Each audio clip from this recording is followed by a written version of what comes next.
Hello guys, कैसे हैं आप सभी। जीनियस मेज एपिसोड 12 में आपका स्वागत है। तो एपिसोड की स्टार्टिंग में हमें दिखाया जाता है उस पर्सन ने वैन के ऊपर हमला कर दिया था। हमें पता चलता है कि उस पर्सन ने वैन को अपना कार्ड दिया था जिसमें उसका नाम लिखा होता है। वो कहता है कि तुम मुझे सेबेस्टियन कह सकते हो, मैं जैनी के पास तुम्हारी तरह काम करता हूँ। वैन अपने मन में सोच रहा होता है कि मुझे इसके कार्ड से कोई भी माना की प्रेजेंस सेंस नहीं हुई, क्या इसने अपनी फिजिकल पावर को यूज किया है। वैन सेबेस्टियन से कहता है क्या तुम टेलीकिनेसिस यूजर हो, क्योंकि मुझे तुम्हारे कार्ड में से कोई भी माना पावर सेंस नहीं हुई। सेबेस्टियन कहता है कि हाँ बिल्कुल, मैं तुम्हें कुछ करके दिखाता हूँ, मैं तुम्हें इस बॉटल को अपनी पावर की मदद से उठा के दिखाता हूँ। तभी जैनी उस बॉटल को उठा लेती है। जैनी कहती है कि सेबेस्टियन, मैंने तुम्हें इसलिए हायर नहीं किया कि तुम मेरे ही क्लाइंट को मुझसे छीन लो, ये जगह खेलने के लिए। सेबेस्टियन जैनी से कहता है कि तुम गलत सोच रही हो, मैंने तो बस उसे अपना बिजनेस कार्ड दिया और कुछ नहीं, मैं तुम्हें किसी जॉब के लिए हायर करना चाहता हूँ। जैनी पूछती है कि किस जॉब के लिए। अभी 2 मंथ का टाइम बचा है, फिर डेलीगेशन विजिट करने के लिए कुछ लोग आएंगे और दोस्तों आपको डेलीगेशन का मतलब बाद में पता चलेगा। जैनी कहती है कि पर वो ऐसा कैसे कर सकते हैं, ये तो काफी ज्यादा जल्दी हो रहा है। सेबेस्टियन कहता है कि हाँ मुझे पता है कि काफी ज्यादा जल्दी हो रहा है, अगर रूमर्स को देखा जाए तो सिटी काउंसिल मेंबर इसे और भी ज्यादा हार्ड बनाएंगे। वैन अपने मन में सोच रहा था कि ये तो मैंने कल ही न्यूज़ देखी थी। सेबेस्टियन जेनी को एग्रीमेंट पेपर दे देता है और वो वहां से जाने लगता है। सेबेस्टियन वैन से कहता है कि अगर तुम्हें किसी भी जॉब को करना होगा तो तुम मुझसे कांटेक्ट कर सकते हो, मैं तुम्हें जॉब पूरा करने का जेनी से भी अच्छा रिवॉर्ड दूंगा। इसी के साथ सेबेस्टियन वहां से चला जाता है। जेनी सोच रही होती है कि ये तो काफी ज्यादा इविल है। वैसे इसने ठीक ही कहा है, क्योंकि ये काफी ज्यादा रिच पर्सन और बिजनेसमैन से डील करता है। तुम अगर इसके पास जाते हो तो तुम्हारे लिए काफी ज्यादा फायदेमंद रहेगा, अगर तुम जाना चाहते हो तो तुम जा सकते हो। वैन कहता है कि क्या तुम मुझे रोकोगे नहीं। जेनी कहती है कि मैं तुम्हें नहीं रोक सकती, क्योंकि इसमें तुम्हारी मर्जी है कि तुम कहाँ पर काम करना चाहते हो। वैन कहता है कि चलो कोई बात नहीं, इस बात को छोड़ो। जेनी कहते हैं कि जल्दी हमें एक रिक्वेस्ट के लिए तुम्हें हायर करना पड़ेगा। तभी वहाँ पर एक पर्सन आ जाता है। वो कहता है कि क्या ये जेनी का बैर है। जेनी कहते हैं कि तुम मेरा पीछा करो, हम एक रूम में जाके बात करते हैं। वैन बोलता है कि तुम्हारे पास एक रूम भी और तुमने मुझे बताया भी नहीं। जेनी कहती है कि आखिर तुम ये क्या बोल रहे हो, तुम तो मेरे पास रिक्वेस्ट बार में ही लेके चले जाते हो। जेनी अपने आप को इंट्रोड्यूस करती है। वो पर्सन कहता है कि मैं एमएनसी कंपनी का सेल्स मैनेजर हूं, मेरा नाम देता है जिसमें रिक्वेस्ट लिखी होती है। वैन कहता है कि क्या मैं इसे पढ़ सकता हूँ इसकी डिस्क्रिप्शन को। हमें पता चलता है कि एमएनसी काफी हाल ही में काफी ज्यादा डेवलप कर रही है और उस कंपनी से काफी ज्यादा लोग जलते हैं, जिनका एक हेडक्वार्टर है और वो गैंग्स की मदद से एमएनसी कंपनी को तबाह करना चाहते हैं। वैन कहता है कि तो एमएनसी कंपनी ने अपना डेवलपमेंट कंप्लीट कर लिया और पब्लिक को इस बारे में नहीं पता है। लुआन कहता है कि हमारी कंपनी में इस बारे में कुछ ही लोग को पता था, पर पता नहीं किसी तरह इन्फॉर्मेशन लीक हो जाती है। वैन कहता है कि तो तुम्हारी कंपनी में एक स्पाई है। लुआन कहता है कि हाँ ऐसा, मैं काफी ज्यादा बूढ़ा हो चुका हूँ, पर मैं इस जॉब के बाद रिटायरमेंट ले लूंगा। हमारे पास एक स्टोरेज है जिसके लिए मैं तुम्हें हायर करना चाहता हूँ, उसकी प्रोटेक्शन के लिए। वैन लुआन से कहता है कि क्या तुम्हारा नाम लुआन है, अगर तुम हमारे सामने कुछ झूठ बोले हो और ऑनेस्ट बनने की कोशिश कर रहे हो तो ये तुम्हारे लिए काफी ज्यादा बुरा रहेगा। लुआन कहता है कि आखिर आप किस बारे में बात कर रहे हो। वैन लुआन से बोलता है कि तुम डम बनने की कोशिश मत करो, मैं तुम्हारी रिक्वेस्ट को एक्सेप्ट करता हूँ। जेनी वैन से कहती है कि क्या तुम गैंग के सामने खड़े हो पाओगे, उनसे फाइट कर पाओगे। वैसे मुझे पता है कि तुम गैंग के सामने भागने वाले तो नहीं हो, तुम उन्हें किसी न किसी तरह हैंडल कर ही लोगे। वैन लुआन से बोलता है कि जरा रुको, मुझे सोचने दो, क्या मैं एक गैंग के सामने टिक पाऊंगा, और मुझे मेडिसिन की प्रोटेक्शन भी करनी है। जेनी लुआन से बोलती है कि अगर वैन इस जॉब को कंप्लीट कर लेगा तो वैन को कितना रिवॉर्ड मिलेगा। हमें वैन के रिवॉर्ड के बारे में अभी नहीं पता चलता है। अब हमें कुछ समय बाद का सीन दिखाया जाता है जहाँ पर वैन जेनी से कहता है कि आखिर तुमने ऐसा क्यों किया, तुम क्या करना चाहते हो। जेनी कहती है कि मैं तो बस तुम्हारे मनी को सेव करना चाहती हूँ। वैन जेनी से कहता है कि क्या तुमने ये सोचा है ये कितना ज्यादा मुश्किल हो सकता है। जेनी कहती है कि मुझे नहीं लगता कि ये ज्यादा मुश्किल होगा, क्योंकि एक गैंग में कम से कम 100 मेंबर्स होते हैं। सभी गैंग मेंबर डिस्ट्रिक्ट मैनेजर द्वारा कंट्रोल किए जाते हैं। वो सभी मेंबर इतने ही पावरफुल हैं जितने कि स्क्वेंजर ग्रुप के मेंबर पावरफुल हैं। उन गैंग में कुछ मिक्स ब्लडेड पर्सन भी होते हैं जो कि अपने आप को ट्रांसफॉर्म कर लेते हैं, पर तुम्हें चिंता करने की जरूरत नहीं, क्योंकि मुझे नहीं लगता कि इस गैंग में कोई ऐसा पर्सन होगा। वैन कहता है कि ठीक है मैं इस क्वेस्ट को कंप्लीट कर दूंगा, पर मुझे इस क्वेस्ट को कंप्लीट करने के काफी ज्यादा पैसे चाहिए। जेनी कहती है कि तुम इसकी चिंता मत करो, मैंने इस क्वेस्ट की 10 मिलियन की डील रख दी है। हमें वैन का सीन दिखाया जाता है जो कि लुआन के साथ उसकी कार में होता है। वो दोनों अपने डेस्टिनेशन पे जा रहे होते हैं। लुआन कहता है कि काफी ज्यादा देर हो चुकी है, सभी मेंबर्स वहां पर पहुंच चुके होंगे। वैन कहता है कि हमारे अलावा भी वहां पर कोई और मेंबर्स हैं। लुआन कहता है कि हाँ हमने वहां पर कई सारे मेंबर्स को हायर किया है। वो एक गैंग जितने मेंबर्स तो नहीं है, पर वो काफी ज्यादा हेल्पफुल रहेंगे हमारे स्टोरेज को प्रोटेक्ट करने के लिए। वैन लुआन से बोलता है तो तुम्हारे स्टोरेज में क्या क्या है। लुआन बोलता है कि हमारे स्टोरेज में काफी ज्यादा प्रीसियस मेडिसिन हैं जो कि हमारे बॉस द्वारा यूज की जाती हैं। वैन कहता है कि मैं काफी ज्यादा क्यूरियस हूँ उसमें जानने के लिए, आखिर उसमें कौन कौन सी मेडिसिन है, मुझे उनमें से भी कुछ चाहिए। अब हमें एमएनसी कंपनी का स्टोरेज दिखाया जाता है जहाँ पर वो दोनों पहुंच चुके होते हैं। वहाँ पर बाकी सारे मेंबर्स वेट कर रहे होते हैं। वो सारे मेंबर्स काफी ज्यादा भड़के होते हैं क्योंकि ये काफी ज्यादा लेट आए थे। उनमें से एक पर्सन लुआन पे काफी ज्यादा चिल्ला रहा होता है। वो लुआन से कहता है कि तुम जल्दी से कार से बाहर निकलो, लुआन की काफी ज्यादा फट चुकी थी। वो लुआन से कहता है कि आखिर तुमने इस मिशन को कंप्लीट करने के लिए सिर्फ 10% को ही हायर किया है। इसी के साथ हमें वैन को दिखाया जाता है जो कि अपने वाइपर को अपने मुंह में रख के उसकी पावर को ऑब्जॉर्व कर लेता है। वैन कार से बाहर आ जाता है। वैन कहता है कि जो पेमेंट तुम मुझे दोगे उसके लिए मैं तुम्हारी हेल्प कर देता हूँ। वो पर्सन चिल्ला के वैन से कह रहा होता है तो तुम मेरे साथ डिस्कस करोगे इस बारे में। सभी लोग वैन से कह रहे होते हैं कि उन्होंने एक गैंग को हायर नहीं किया, उन्होंने बस एक और पर्सन को हायर किया है। वैन कह रहा होता है कि तुम लोग इतना शोर क्यों मचा रहे हो, क्या तुम इस डील को हैंडल नहीं कर पाओगे। वहाँ खड़ा एक मेंबर चिल्ला के बोलता है कि आखिर तुम्हारे ऐसे कहने की हिम्मत भी कैसे हुई। इसी के साथ वो वैन के ऊपर अटैक कर देता है। वैन कहता है कि लगता है यहाँ पर बातों से काम नहीं बनने वाला। इसी के साथ वैन अपने हाथों में इलेक्ट्रिक पावर को एक्टिवेट कर लेता है। वैन उसके पीछे इलेक्ट्रिक पावर को यूज करता है जिससे वो वहीं पर गिर जाता है और वो पर्सन वहीं पर हार जाता है। सभी लोग कहते हैं कि ये तो एक मेज है। वैन कहता है कि अगर तुम में से किसी को भी इस जॉब को क्विट करना है तो वो यहाँ से जा सकता है।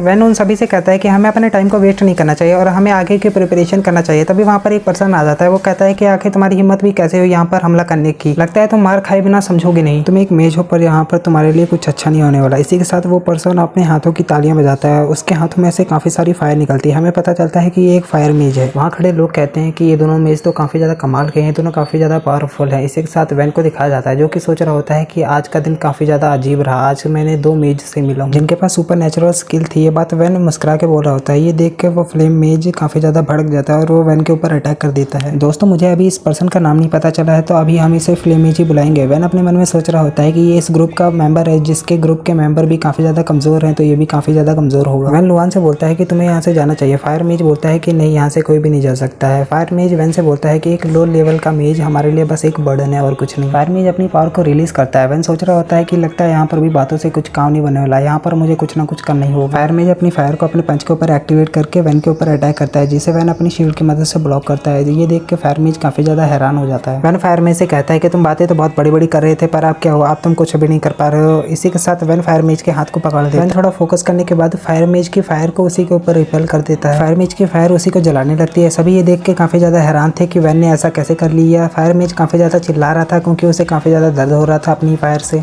वैन कहता है कि तो तुम्हें अपनी फायर से डैमेज पहुंचता है। वो वैन से गिड़गिड़ाते हुए कहता है कि प्लीज मुझे मत मारो, मुझे जाने दो। वैन उसके हाथ को छोड़ देता है। वैन सोच रहा होता है कि मेरी पकड़ काफी ज्यादा कमजोर हो चुकी है, मैं इसे ज़्यादा समय तक होल्ड नहीं कर पाया। सभी लोग वहाँ पर आ जाते हैं। वो सभी कहते हैं कि जल्दी से पानी लेके आओ, फायर मेज के ऊपर लगी फायर को बुझाना है हमें। वैन लुआन से कहता है कि अब आपका यहाँ पर कोई भी काम नहीं है, मैं यहाँ पर सबको संभालूंगा, तो आप यहाँ से जा सकते हैं। वैन स्टोरेज को विजिट करने आ जाता है। वहाँ पर सभी मेडिसिन के सैंपल रखे होते हैं। वहाँ पर एक डिब्बा रखा होता है जिसमें कुछ पोशंस होते हैं। वैन उन सभी पोशंस को अपने पास रख लेता है। वैन सोच रहा होता है कि मुझे अभी गैंग के साथ फाइट करनी है। इसी के साथ अब हमें बाहर का सीन दिखाया जाता है जहाँ पर सभी मेंबर्स एक साथ खड़े होते हैं। वो सभी आपस में बात कर रहे थे कि अब हमें क्या करना चाहिए। वहाँ पर वैन आ जाता है। वैन कहता है कि यहाँ पर क्या चल रहा है। वो कहते हैं कि हमें नहीं पता कि अब हमें आगे क्या करना चाहिए। वैन कहता है कि मुझे लगता है कि इन्हें यहाँ पर प्लान के बारे में नहीं पता है। वैन उनसे पूछता है कि यहाँ पर टोटल कितने बंदे हैं। एक बंदा बताता है कि यहाँ पर हम सब मिला के 15 बंदे हैं। वैन जाता हुआ कहता है कि तुम सब 3-3 बंदों का ग्रुप बनाकर स्टोरेज के आसपास की पेट्रोलिंग करो, उसके बाद मुझे बताना।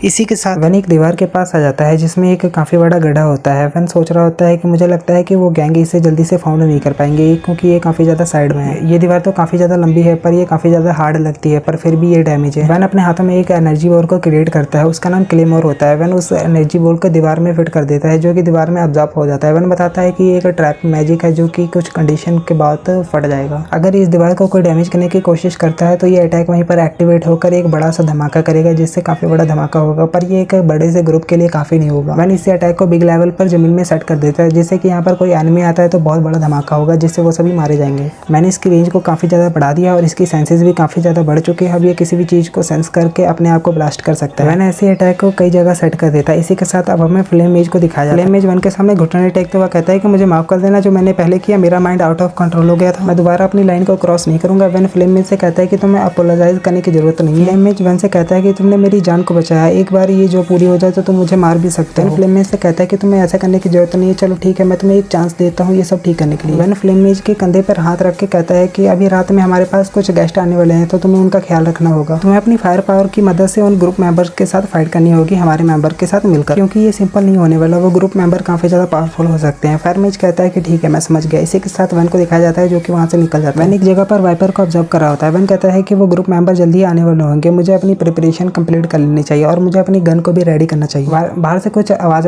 आवाज आती है। वैन अपनी पावर को एक्टिवेट करता हुआ कई सारे फायरवॉल को समन कर लेता है, उनसे वो किसी भी चीज की प्रेजेंस को फील कर सकता है। वैन 2 किलोमीटर के रेडियस को पूरी तरह सेंस कर सकता था क्योंकि वैन ने लगभग 150 फायरबॉल को रिलीज किया था। वैन बाहर आ जाता है। उसे एक पर्सन बताता है कि हमारे पर अटैक होने वाला है क्योंकि वहां पर गैंग्स की कार आ रही थी कई सारी। सभी सोल्जर एक दूसरे को बता रहे थे कि हमारे पर अटैक होने वाला है, तुम सभी फाइट करने के लिए रेडी हो जाओ। वो सभी वैन से कहते हैं कि मिस्टर मेज अब हमें क्या करना चाहिए। वैन कहता है कि तुम्हें स्टोरेज की प्रोटेक्शन करनी चाहिए, आगे का मैं देख लूंगा। वैन आगे आके देखता है तो उसे पता चलता है कि फायर में सबसे आगे खड़ा है फ्रंट में। वैन सोच रहा होता है कि ये तो अपने काम को लेकर काफी ज्यादा सीरियस है। इसी के साथ वैन को कुछ सेंस होता है। वैन ने जहाँ पर अपनी फॉर्मेशन को एक्टिवेट किया था वहाँ पर कुछ कार फॉर्मेशन को ब्रेक करने की कोशिश कर रही थी, कुछ कार वॉल को ब्रेक कर देती है। वैन मुस्कुरा रहा होता है, फॉर्मेशन एक्टिवेट हो जाती है और उन कार के ऊपर काफी बड़ा धमाका होता है। वो सभी कार एक दूसरे के ऊपर गिरने लगती हैं। वैन कहता है कि मैंने अपनी फॉर्मेशन को रिइंफोर्स किया था पर ये मेरी उम्मीद से भी काफी ज्यादा पावरफुल निकली। कार में से काफी सारा फ्यूल लीक हो रहा था। वैन समझ आता है कि ये इस फ्यूल का काम है जो कि इस एक्सप्लोजन को और भी ज्यादा हार्ड बना रहे हैं। कई सारे धमाके होते हैं, वो सभी गैंग मेंबर्स की कार होती है जो कि आसमान में उड़ रही थी। धमाके में से कई सारे गैंग मेंबर निकलते हैं, उन सभी गैंग मेंबर के सामने 2 पर्सन होते हैं, जिनमें से एक पर्सन मेज होता है। वैन उसे देख के कहता है कि ये तीसरा पर्सन है जो कि आज मुझे दिखा है, जो कि एक मेज है। इन सभी के अलावा मुझे पहले भी 2 मेज देख चुके हैं, जिनमें से एक मेज होता है वो प्रोफेसर एरिस और दूसरा मेज होता है कि वो स्क्वेंजर ग्रुप का डिटेक्शन मेज। पर ये मेज उन सभी के मुकाबले काफी ज्यादा अलग है। मैं इसकी पावर जानने के लिए काफी ज्यादा क्यूरियस हूँ। मुझे नहीं पता कि ये अपने स्टाफ को किस तरह यूज करेगा और उसकी स्टाफ से कौन सी पावर निकलेगी। क्या मुझे इनके ऊपर पहले अटैक करना चाहिए? पर मुझे इस मेज के बारे में नहीं पता कि ये किस टाइप की मैजिक पावर को यूज कर सकता है। वैन अपने डिटेक्शन मैजिक स्किल को एक्टिवेट करता है और उसकी मदद से वो सभी मेंबर्स की लोकेशन को पता कर लेता है कि वो सभी कहाँ पर हैं। वैन अपने मैजिक को अपने गले पे यूज करता है, जैसे उसकी साउंड काफी ज्यादा तेज हो जाती है, बिल्कुल एक माइक के जैसी। और वो ओपोनेंट टीम से कहता है कि तुम अब जल्दी से हमारे पास आ सकते हो हम पर अटैक करने के लिए। गैंग लीडर सोच रहा होता है कि मुझे पता है कि ये ऐसा क्यों बोल रहा है। इसी के साथ वो अपनी गैंग को ऑर्डर दे देता है कि हमें आगे बढ़ना चाहिए। वैन एक सोल्जर को ऑर्डर देता है कि तुम सभी सोल्जर्स को बता दो कि अब हमें आंखें बंद करके फायरिंग करनी है। वो सोल्जर पूछता है कि हमें आंखें बंद करके फायरिंग क्यों करनी है। वैन कहता है कि मेरे पास एक्सप्लेन करने का टाइम नहीं है, तुम जल्दी से ऐसा करो। वैन अपनी फ्लक्स लाइट स्किल को एक्टिवेट करता है। इसी के साथ दोस्तों हमारा यहीं पर जीनियस मेज एपिसोड 12 खत्म होता है। अगर आपको मेरी एक्सप्लेनेशन अच्छी लगी हो तो वीडियो को लाइक कर देना, चैनल को सब्सक्राइब कर देना, बेल आइकन को ऑन कर देना। Thank you.